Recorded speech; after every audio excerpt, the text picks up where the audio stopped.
골로새서 4장 7절에서 11절까지 말씀,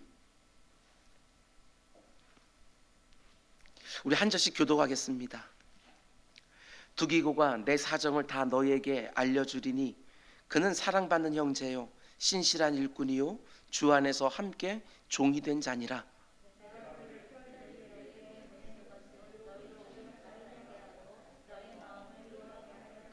신실하고 사랑을 받는 형제 오네시모를 함께 보내노니 그는 너희에게서 온 사람이라. 그들이 여기 일을 다 너희에게 알려주리라.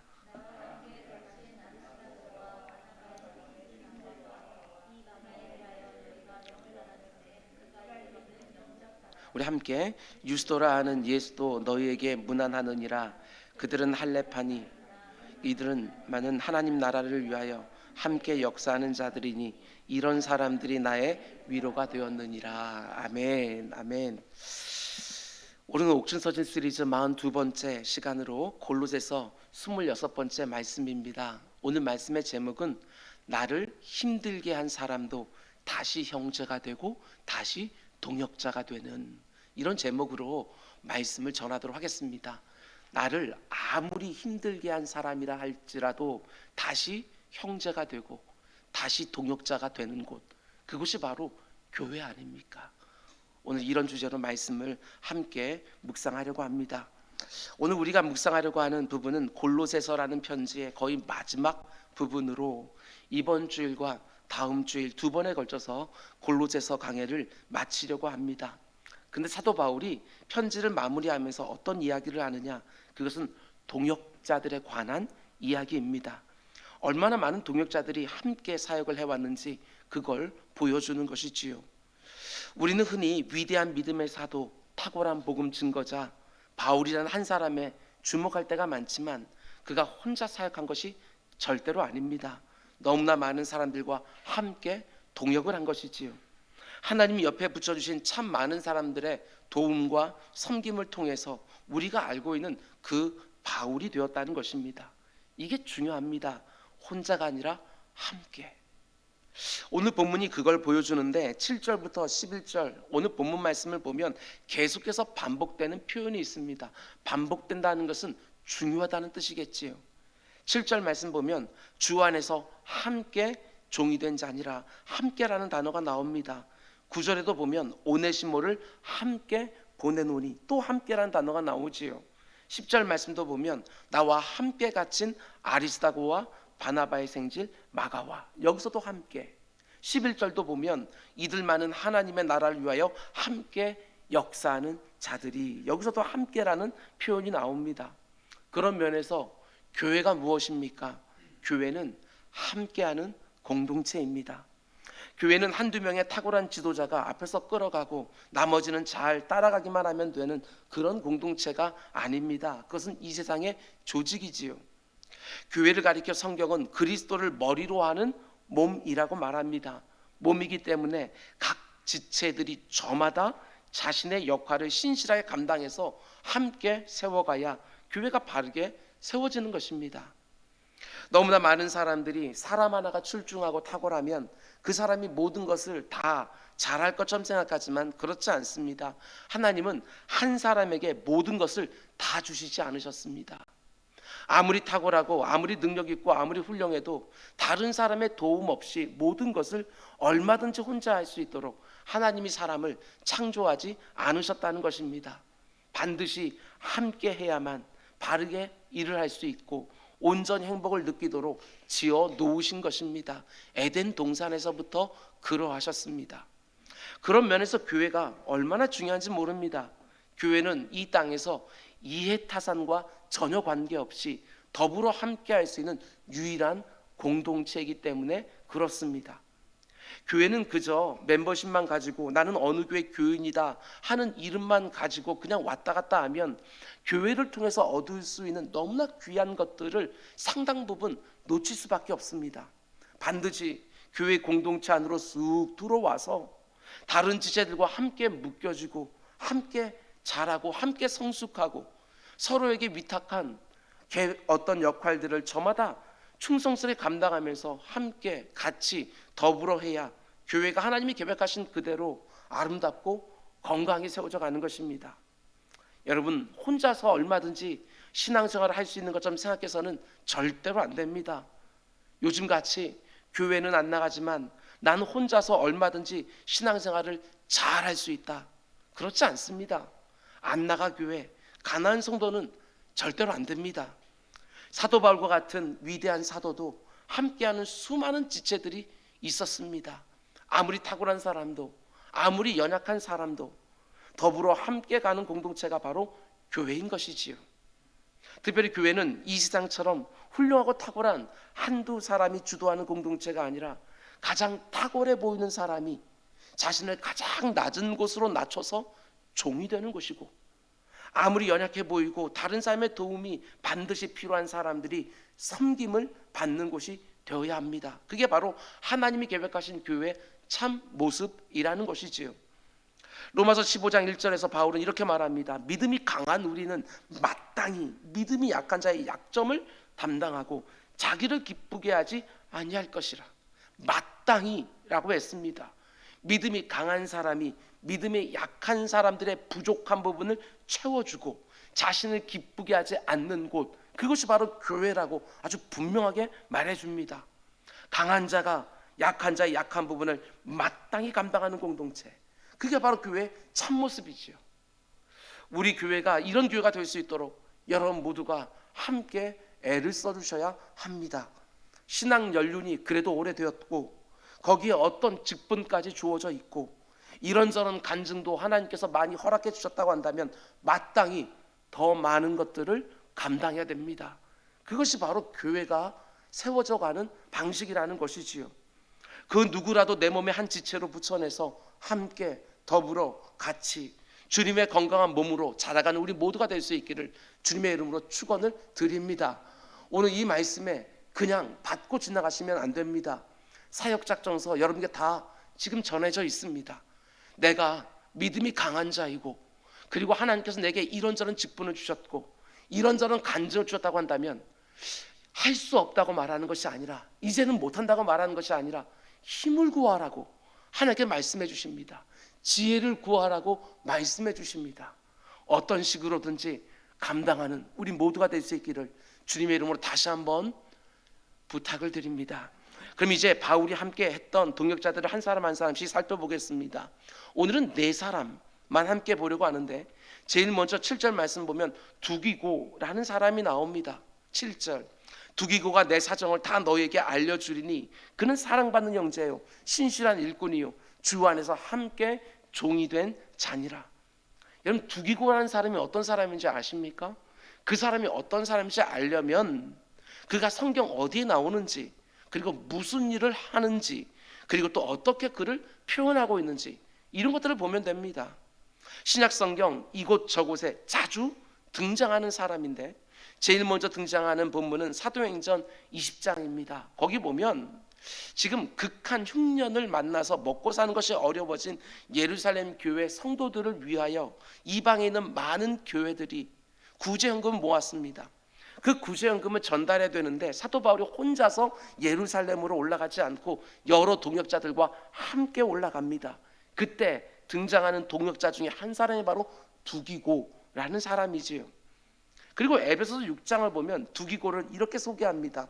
오늘 본문과 굉장히 유사한데요. 에베소서 6장 21절 22절 말씀 보면 나의 사정 곧 내가 무엇을 하는지 너희에게도 알리려 하노니 사랑을 받은 형제요 주 안에서 진실한 일꾼인 두기고가 모든 일을 너희에게 알리리라. 우리 사정을 알리고 또 너희 마음을 위로하기 위하여 내가 특별히 그를 두기고를 너희에게 보내었노라. 사도 바울이 자기의 사정을 알리기 위하여 사람을 보낼 때 자주 두기고를 보냈던 것 같습니다. 오늘 본문 골로새서 4장 7절 말씀을 보면 사도 바울이 두기고를 골로새 교회에 보냈다고 말하는데 에베소 교회에도 보냈던 것을 보게 됩니다. 디모데후서 4장 12절 말씀 보면 두기고는 에베소로 보내었노라. 바울이 이렇게 말을 합니다. 뿐만 아니라 사도 바울이 그레데라고 하는 섬에 있는 디도에게 사람을 보낼 때도 두기고를 보내는 것을 보게 됩니다. 디도서 3장 12절 내가 아데마나 두기고를 네게 보내리니 그때에 네가 급히 니고 볼리로 내게 오라. 내가 거기서 겨울을 지내기로 작정하였노라. 그러니까 성경에서 두기고가 등장하는 장면을 보면 대부분은 사도 바울이 자기가 가야 될 자리에 대신 가서 바울의 사정을 알리고 사람들을 위로했던 사도 바울의 최측근 중에 한 사람이 바로 두기고라는 사람입니다. 어디로 보내든지 누구에게 보내든지 믿음이 가는 것이지요. 사도 바울이 해야 될 일을 대신 잘 감당해 주는 것입니다. 사도 바울에게 얼마나 귀한 동역자인지 몰라요. 이런 생각을 해보았습니다. 이 세상을 살아가면서 이런 사람 하나 내 곁에 있다면 얼마나 든든할까. 저 사람을 보내면 염려 안 해도 된다. 저 사람이 가면 내가 가는 것과 똑같다. 내 마음을 그가 너무나 잘 알고 있으니까 그 사람을 보내기만 하면 그 마음을 잘 전해주는 것이지요. 여러분 신앙생활하면서 혹은 교회생활하면서 이런 사람 좀 만나셨습니까? 저 사람은 내 마음을 잘 안다. 다른 사람들은 몰라도 저 사람만큼은 내 마음을 있는 그대로 전해줄 수 있는 사람이다. 혹시 이런 사람 내 곁에 지금 있습니까? 얼마나 행복한 인생이겠습니까? 얼마나 오해가 많은 세상인지 모릅니다. 그런데 내 마음을 조금도 오해가 없이 정확하게 전해줄 수 있는 사람, 사도 바울에게 두기고가 바로 그런 사람이었다는 것이지요. 그래서 골로새도 보내고 에베소에도 보내고 그레데라고 하는 섬에도 보내고 조금의 염려도 없이 자기를 대신해서 보내는 것입니다. 사도 바울의 사역에 얼마나 큰 도움이 되었을까. 목회하는 담임 목사로서 교육자들 가운데 속에 이런 분들이 있으면 또 얼마나 좋을까, 이런 생각도 해보게 되었습니다. 그런데 보내서 뭘 하게 하지요? 본문 8절 말씀 보면 내가 그를 특별히 너에게 보내는 것은 너희로 우리 사정을 알게 하고 너희 마음을 위로하게 하려 함이라. 여러분 골로새서는 옥중서신이라고 여러 번 말씀을 드렸습니다. 사도 바울이 지금 감옥에 갇혀 있으니까 골로새 교회에 있는 많은 성도들이 당연히 염려하지 않았겠습니까? 그래서 바울이 두기고라는 사람을 보내서 자신의 사정, 자신의 형편을 알려주는 것이지요. 감옥에 갇혀 있기 때문에 모든 것이 힘들고 불편하고 고생하는 것은 틀림이 없지만 그냥 힘들고 어렵고 괴롭기만 한 것이 아니라 이 안에도 여전히 하나님의 도우심이 있다고, 우리가 다 헤아릴 수 없는 하나님의 계획과 섭리가 이 안에도 있다고, 그러면서 골로새 교회 성도들을 위로하고 격려하기 위해서 두기고를 보낸 것이지요. 사도 바울 자신의 사정을 알려주기 위함입니다. 여러분 그런데 이게 바로 우리 신앙 고백 안에 있는 성도의 교통을 믿사오며 할 때 교통이라는 것이지요. 성도의 교통이요. 주고받을 교 그리고 왕래할 통입니다. 성도가 서로의 사정을 주고받는 것, 이것이 바로 성도의 교통이에요. 우리가 정말 날마다 신앙 고백으로 성도의 교통을 믿사오며 라고 하나님 앞에서 우리의 신앙을 고백하지만 정말 다른 성도들과 나의 사정을 주고받고 있는가? 정말 성도의 교통을 하고 있는가? 이걸 한번 정말 따져보아야 되는 거예요. 코로나19로서 여러 가지 제약들이 있지만 어떤 방식으로든 서로의 사정을 주고받고 있는가? 이게 너무나도 중요한 것이죠. 반드시 기억하셔야 됩니다. 우리의 신앙생활은 단지 정해진 시간에 교회에 와서 예배를 드리고 어떤 깨달음과 어떤 결심을 하고 흩어지면 되는 것이 아닙니다. 성도인 한 사람 한 사람이 서로 교통하면서 서로의 사정을 알고 함께 위로하고 함께 기도하는 일이 반드시 있어야 그게 바로 교회다운 교회가 되어지는 것입니다. 교회를 단지 피상적으로 서로 만나고 형식적으로 서로 만나는 그런 공동체로 만들어서는 절대로 안 됩니다.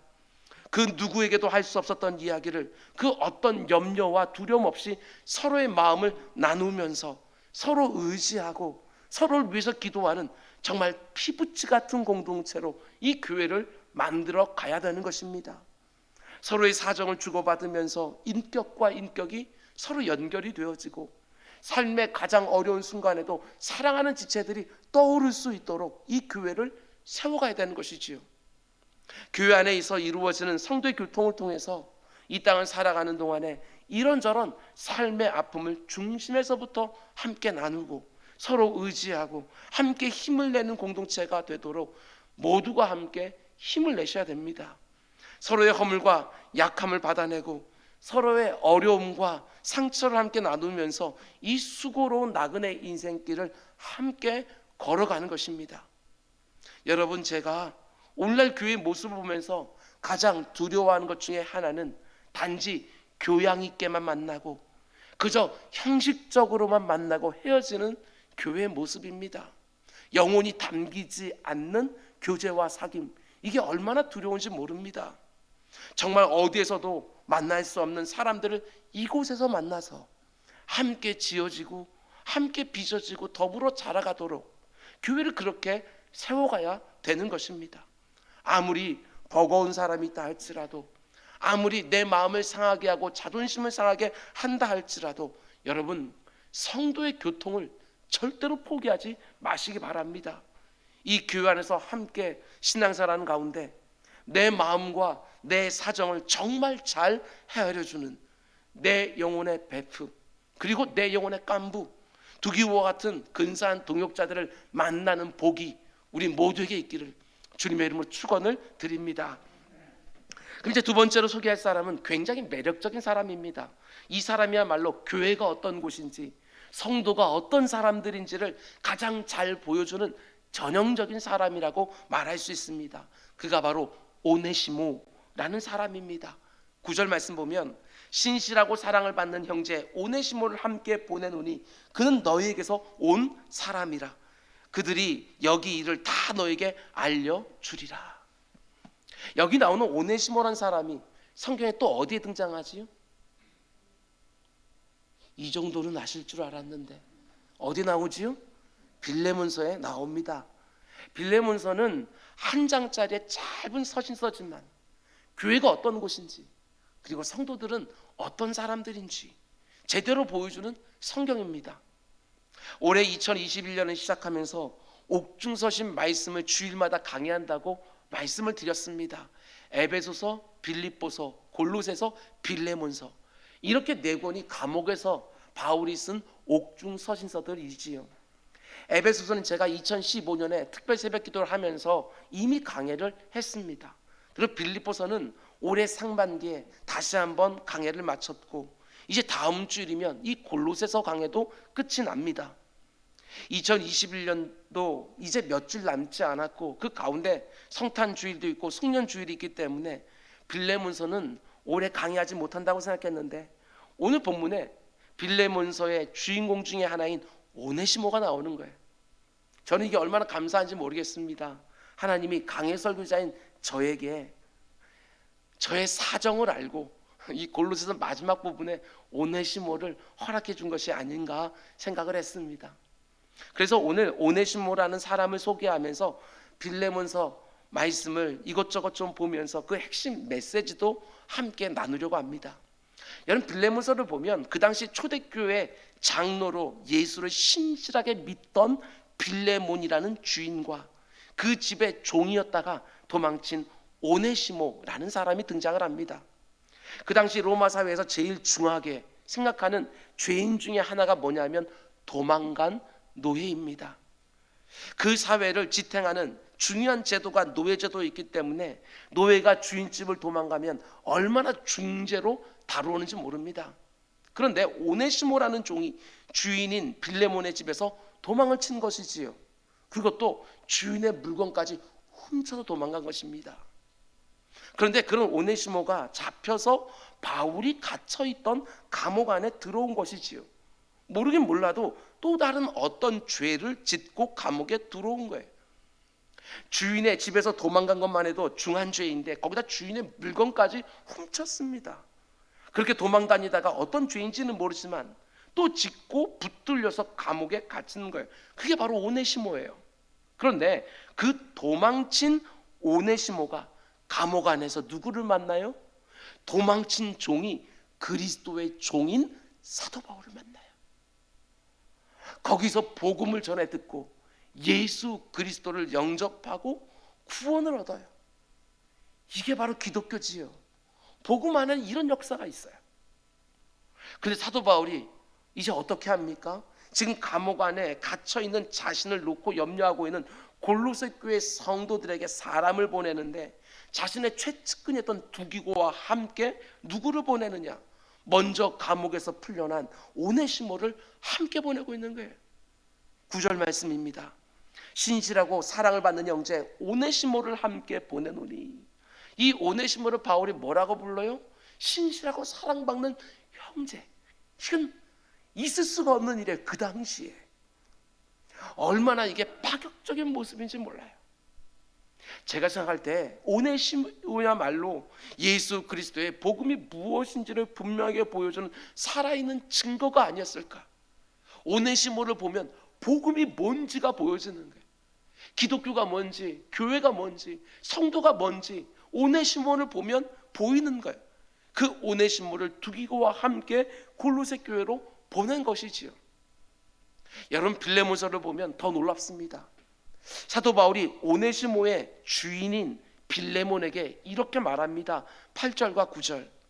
이러므로 내가 그리스도 안에서 아주 담대하게 네게 마땅한 일로 명할 수도 있으나 도리어 사랑으로 간구하노라. 얼마든지 사도 바울이 초대교회 장로였던 빌레몬에게 이렇게 해라 저렇게 해라 명령할 수 있어요. 그런데 그렇게 하지 아니하고 사랑으로 내가 너에게 간구한다, 이렇게 말합니다. 명령할 수 있는데 사랑으로 간구를 해요. 근데 뭘 간구하지요? 나이가 많은 나 바울은 지금 또 예수 그리스도를 위하여 갇힌 자 되어 갇힌 중에서 낳은 아들 오네시모를 위하여 네게 간구하노라. 그 종 하나가 뭐라고? 로마 시민권자인 그 사도 바울이 그 종을 놓고 명령하는 것도 아니고 간구한다고 이렇게 말합니다. 더 놀라운 거, 주인인 빌레몬 장로에게 편지를 쓰면서 오네시모를 뭐라고 불러요? 갇힌 중에서 낳은 아들 오네시모, 이렇게 부르고 있는 거예요. 너무나 놀라운 것이지요. 사도 바울을 통해서 정말 많은 사람들이 예수를 믿고 하나님의 구원을 얻었습니다. 그런데 바울이 그 수많은 사람들 가운데 아들이라고 부른 사람은 딱 3사람밖에 없어요.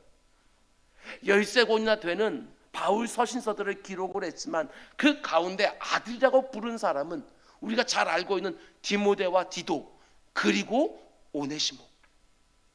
오네시모가 디모데와 디도 같은 급이에요.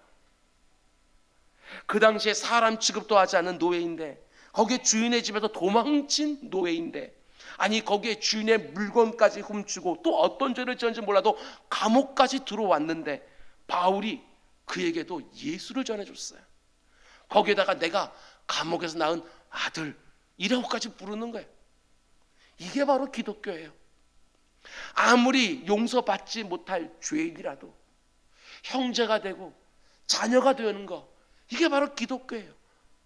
어제까지만 해도 도망친 노예이고 도둑질한 노예였는데 오늘 복음을 듣고 변화되는 것이지요. 그 위대한 사도 바울이 복음으로 내가 낳은 아들 이렇게 부르는 거예요. 이게 바로 복음의 역사지요. 놀랍지 않습니까? 이전 것은 지나갔으니 보라 새 것이 되었도다. 오네시모가 그걸 전형적으로 보여주는 거예요.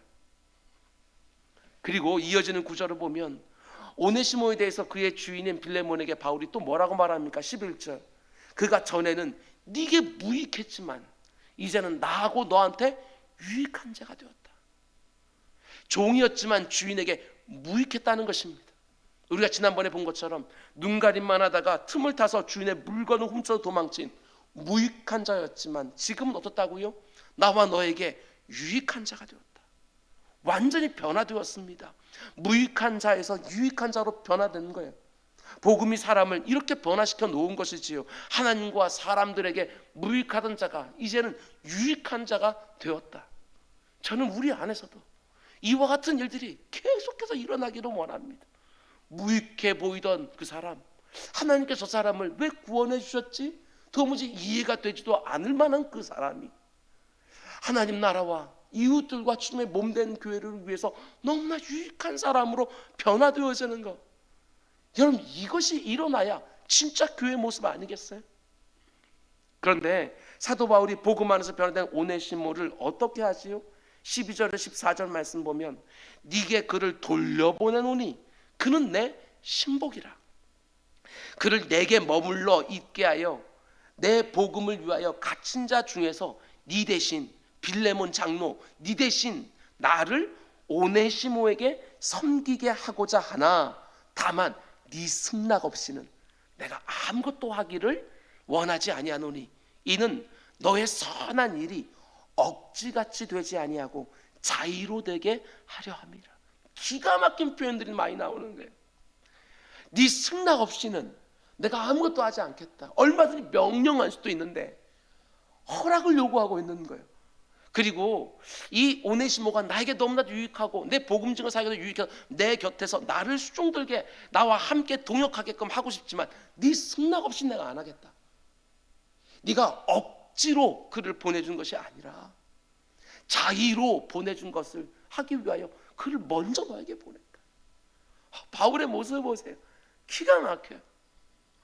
거듭나서 성도가 되고 새 사람이 된 오네시모입니다. 그래서 바울이 아들이라고 부르면서 그렇게 즐거워했던 오네시모를 그의 주인인 빌레몬에게 다시 돌려보내지요. 모든 절차를 다 밟고 있는 거예요. 잘못하면 오네시모가 죽을 수 있지 않습니까? 그 당시 사회 안에서 오네시모는 중죄인이기 때문에 그렇습니다. 그런데 도망쳐 나온 집으로 다시 돌려보내요. 오네시모 마음 가운데 속에는 또 얼마나 많은 두려움이 있었을까? 그런데 바울이 어떻게 이럴 수 있을까? 저는 이렇게 묵상했습니다. 빌레몬을 그만큼 신뢰했기 때문이 아니었을까? 예수를 잘 믿는 장로인 빌레몬이었기 때문에 오네시모를 다시 받아줄 거라고 바울은 믿었던 것이지요. 바울은 지금 이렇게 말하는 것이 아닐까 생각했습니다. 예수님을 생각하고 그를 다시 받아줘라. 내가 오네시모를 너에게 돌려보낼 테니까 우리 주님이 너에게 그러했던 것처럼 너도 그를 용서해줘라. 이렇게 말하는 것이지요. 전에 원수였다가 하나님의 자녀가 된 우리처럼 너도 그를 원수처럼 생각하고 못돼 먹은 종처럼 생각했겠지만 다시 용서해줘라. 이렇게 말하는 것이지요. 단지 용서만 해주라고 말하는 것이 아니라 더 놀라운 얘기를 합니다. 여러분 빌레몬서 기가 막혀요. 16절 말씀 보면 이후로는 종과 같이 대하지 아니하고 종 이상으로 곧 사랑받는 형제로 둘 자라. 내게 특별히 그러하거든 하물며 육신과 주 안에서 상관된 내게랴. 종인 오네시모를 돌려보내면서 단지 용서해 주라고만 말하지 않습니다. 그 정도가 아니라 이제 더 이상 종으로 대하지 말고 형제로 받아줘라. 혁명적인 말이에요. 이건 정말 2000년 전 그 당시에 그 모든 형편들을 보게 되었으면 이거 정말 말이 안 되는 얘기를 지금 사도 바울이 주인된 빌레몬에게 지금 말하고 있는 거예요. 우리겐 잘 감이 오지 않겠지만 그 엄격한 계급 사회에 이제는 종이 아니라 형제로 받아줘라. 용서해 주는 것도 너무나도 쉬운 일이 아닐 텐데 다시는 종으로 대하지 말고 형제로 받아주래요. 어제까지는 종과 주인의 관계였는데 이제는 형제 관계로. 그 시대에 정말 파격적인 요청을 하고 있는 것이지요. 그래서 어떻게 됩니까? 빌레몬이 거기에 순종합니다. 그리고 그를 형제로 대하는 거예요. 그 당시 사람들이 빌레몬의 모습을 보면서 얼마나 놀랐을까? 말씀을 준비하면서 여러분과 저에게 이런 모습이 있으면 얼마나 좋을까? 정말 생각했습니다. 주인인 빌레몬의 순종을 보면서 도저히 순종할 수 없어 보이는 말씀에도 정말 파격적인 순종이 여러분과 저에게도 있으면 얼마나 좋을까? 그래서 성도가 된다는 것이 윤리적으로 조금 더 낫게 살고 조금 더 본이 되게 사는 그 정도 수준이 아니라 온 세상을 깜짝 놀라게 할 만큼 파격적이고 충격적인 순종. 이런 모습이 그래도 한 번씩은 있어야 우리가 믿는 하나님이 얼마나 대단한 분인지 그래도 이 땅에 드러나지 않을까. 도무지 이런 사람은 용서할 수 없다라고 말하는 이 시대에 주님 때문에 오직 주님 때문에 그 누구라도 용서할 뿐만 아니라 형제로 다시 받는. 사도 바울은 여기서 한 걸음 더 들어갑니다. 더 충격적인 요청을 하지요. 17절 말씀 보시면 이렇게 되어 있습니다. 그러므로 네가 나를 동역자로 알진대 그를 영접하기를 내게 하듯이 하고. 빌레몬에게 오네시모를 대하는 것을 마치 나 바울 나 대하는 것처럼 오네시모를 대해줘라. 더 이상 종으로 대하지 말고 형제로 대하고, 아니 형제 정도가 아니라 누구를 대하듯이? 나를 대하듯이 오네시모를 대해주어라. 아니 어떻게 이런 파격적인 요청을 할 수 있냐는 거예요. 섬기라는 거잖아요. 우리가 얼마 전에 보았던 것처럼 바울은 이렇게 이미 권면을 했습니다. 무슨 일을 하든지 주의 일을 하는 것 같이, 누구를 대하든지 주를 대하듯이. 사도 바울은 지금 주인된 빌레몬에게 이걸 요청하는 것입니다. 비록 오네시모가 도망간 종이지만, 도둑질까지 한 종이지만 이제 용서해 줄 뿐만 아니라 형제로 받아주고, 형제로 받을 뿐만 아니라 나 바울에게 하듯이, 아니 주께 하듯이 대하라고 요구하는 것입니다. 여러분 다시 한번 부탁을 드립니다. 더 과감하고 더 파격적으로 하나님 말씀에 순종하시기 바랍니다.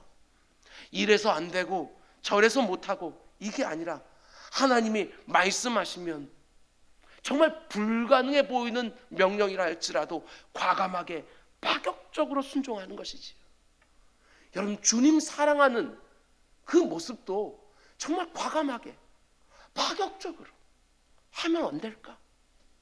주님의 몸된 교회가 중요하다고 말만 하는 것이 아니라 주의 몸된 교회를 섬길 때 정말 과감하게, 좀 파격적으로 섬길 수는 없을까? 예수님 앞에 와서 300데나리온이 되는 향유 옥합을 깨뜨린 그 여인을 보셔요. 이게 얼마나 파격적인 모습입니까? 그 주변에 있던 다른 제자들도 이해하지 못할 만한 파격적인 사랑의 고백. 우리는 좀 이런 거 못할까?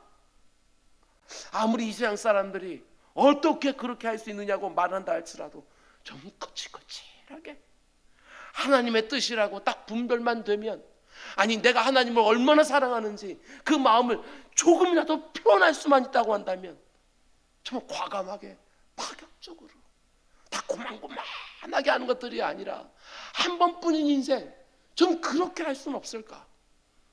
이런 생각들을 해보게 되었습니다. 뿐만 아니라 이어지는 18절 말씀 보면 바울은 또 이렇게 말합니다. 오네시모가 네게 빚진 것이 있으면 그것을 내 앞으로 계산해라. 오네시모가 훔쳐간 거 그 내가 갚아주겠다. 이게 어떤 의미겠어요? 사도 바울은 아는 것입니다. 예수 그리스도가 자기에게 어떻게 해주셨는지 바울은 그걸 아는 거예요. 자기도 그거 똑같이 그렇게 하겠다고 말하는 거 아닙니까? 내가 죄를 지었습니다. 죄의 싹은 사망, 내 생명으로 그 죄값을 치러야 되는 거예요. 근데 우리 주님이 내 죄값을 대신 치러주셨습니다. 하나님께 내가 범죄했으므로 내가 빚진 것을 주님이 내 대신 계산해 주신 것입니다. 그래서 하나님께 용서를 받은 거예요. 주님께 십자가 위에서 이렇게 하나님 아버지께 말한 거 아니겠습니까? 얘네들이 진 죄 제 앞으로 계산해 주십시오 하고 내 대신 죽으신 거잖아요. 단지 용서만 받은 것이 아니라 우리는 하나님의 자녀가 되었습니다. 단지 하나님의 자녀라는 이름만 받은 것이 아니라 하늘에 있는 모든 신령한 복과 이 땅에 있는 기름진 모든 것들에 여러분 우리는 상속자까지 되었습니다. 이게 얼마나 큰 은혜지요? 그런데 이 은혜를 경험한 성도들은 얼마든지 하나님의 파격적인 요청에 순종할 수 있다는 것입니다. 오네시모 형제로 받을 수 있습니다.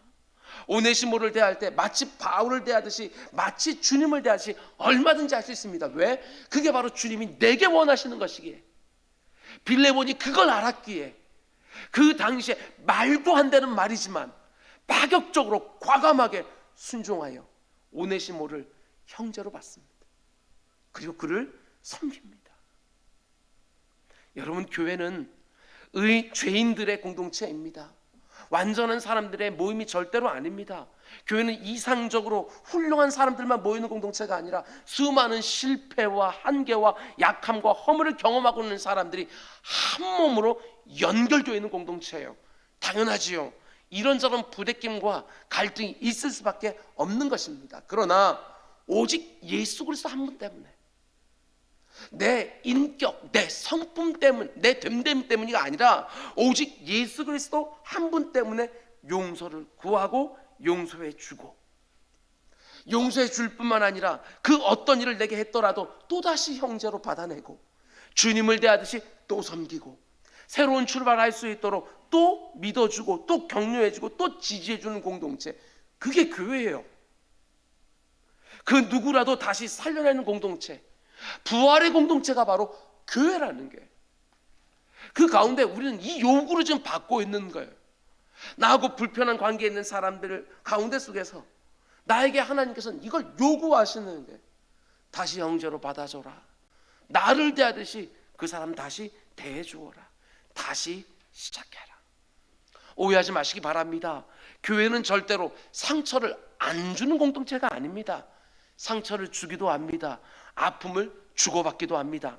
그러나 이내 또 용서하고 또 잊어주고 또 나와 연결된 지체로 받아내면서 끝없이 한 몸으로 함께 빚어지는 공동체, 그게 바로 교회인 거예요. 이런 말씀들을 받아내지 못하면 이런 말씀이 나올 때마다 은혜 못 받습니다.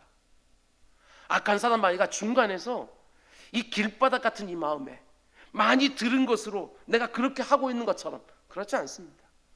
실제로 형제로 받아주고 실제로 주를 대하지 않으면 이 말씀은 내게 길바닥 같은 마음밭에 쏟아지는 씨앗밖에 안 되는 것입니다. 여러분, 우리 교회가 용서를 진실하게 구하는 오네시모들도 많고 기꺼이 용서해주는 빌레몬들도 많은 교회가 되기를 원합니다. 그저 안 싸운 그 정도 아닙니다. 형제로 받아줘라, 주를 대하듯이 섬겨라. 여러분, 특별히 참으로 부족한 것이 많은 담임 목사지만 여러분들께 부탁을 드립니다.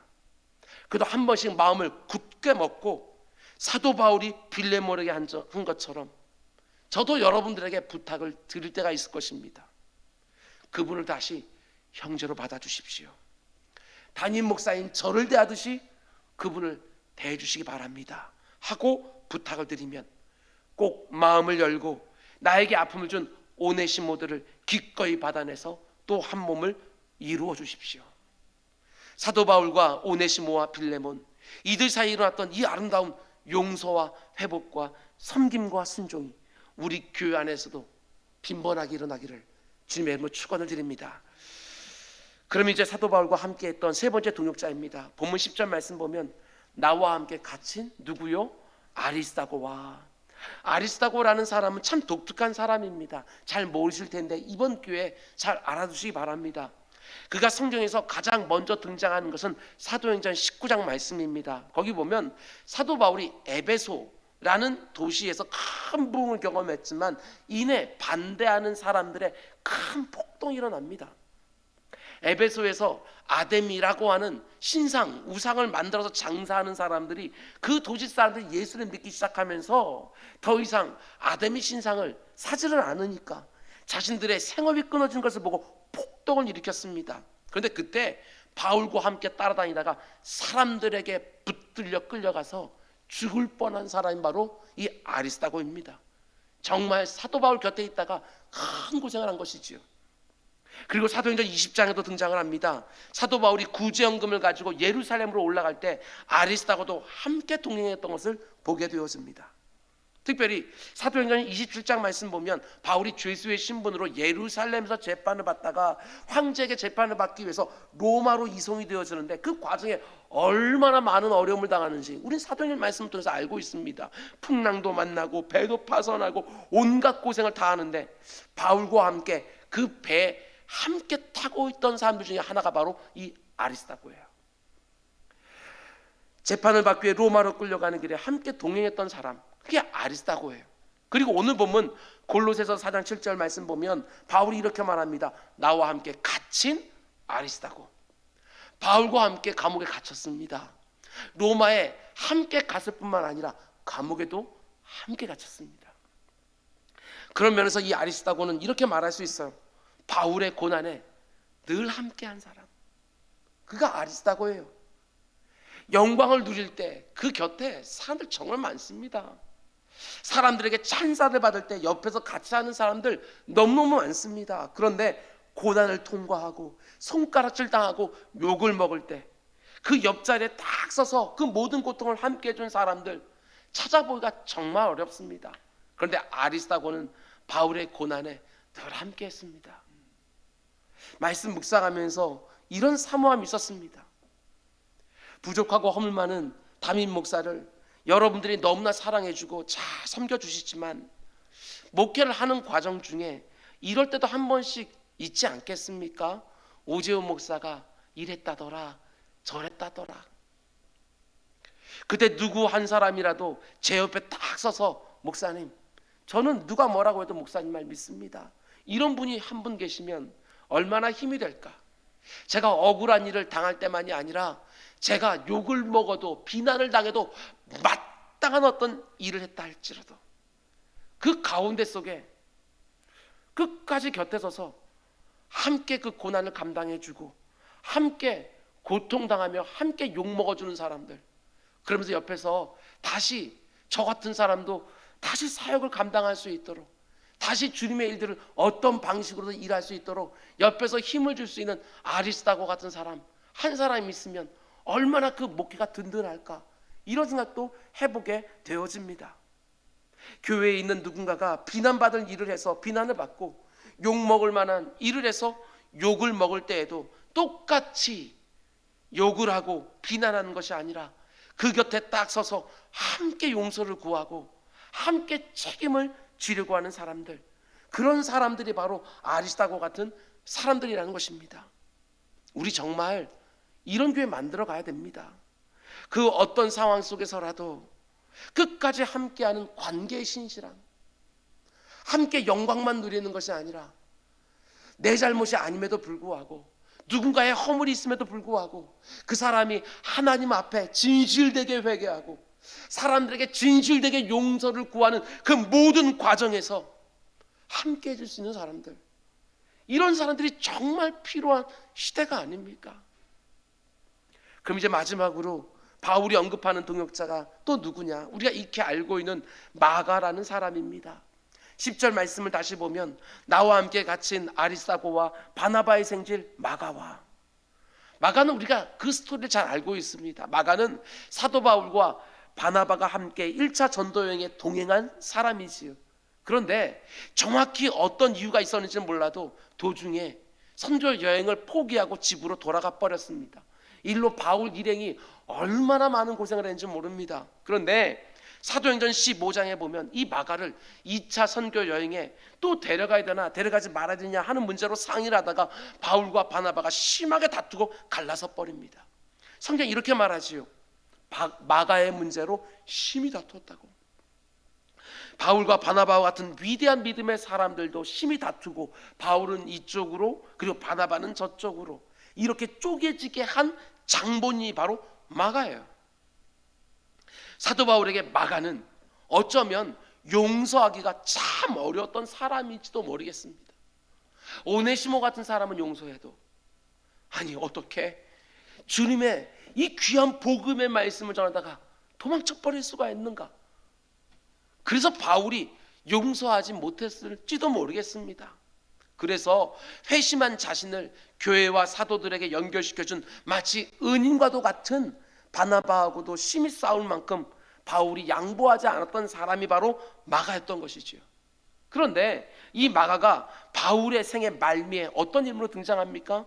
오늘 우리가 보고 있는 골로새서와 거의 비슷한 시기에 기록된 빌레몬서를 보게 되었으면 바울이 마가를 이렇게 부릅니다. 24절 또한 나의 동역자 마가, 마가를 가리켜 나의 동역자라고 부릅니다.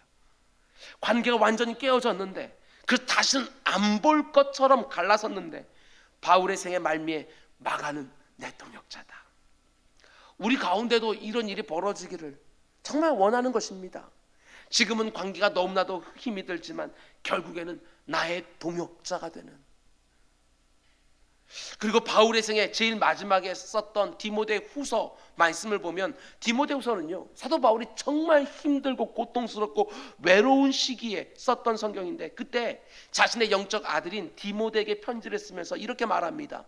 디모데 후서 4장 9절, 너는 어서 속히 내게로 오라. 얼마나 힘들었으면 자신의 영적 아들인 디모데에게 어서 오라고, 속히 오라고. 그런데 곧바로 뭐라고 말합니까? 11절, 네가 올 때 마가를 데리고 와라. 그가 나의 일에 유익하니라. 다시는 안 볼 것처럼 갈라섰는데 참 아름답지 않습니까?